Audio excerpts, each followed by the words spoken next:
கன்னியாகுமரி மாவட்டம் மேற்கு தொடர்ச்சி மலைப்பகுதிகளில் பெய்த கனமழையால் காளியேசம் பகுதியில் காட்டாற்று வெள்ளம் ஏற்பட்டுள்ளது.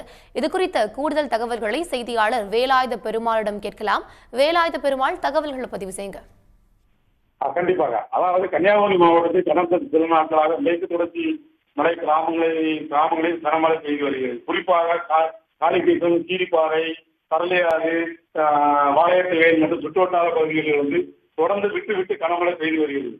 இந்நிலையில் நேற்று இரவு மிக கனமழை காளிகேசம், கீரிப்பாறை பகுதிகளில் தொடர்ந்து பெய்து வந்தது.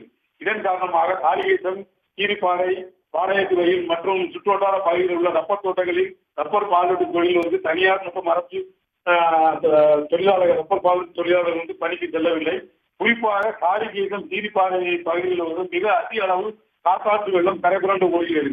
குறிப்பாக காளிகேசம் பகுதியில் உள்ள அந்த தற்காலிக பாலத்தையும் தாண்டி அதிக அளவில் வெள்ளம் செல்வதன் காரணமாக அப்பகுதியில் கரையோரம் வசிக்கும் மக்கள் பாதுகாப்பாக இருக்கும்படி அறிவுறுத்தப்பட்டுள்ளார்கள்.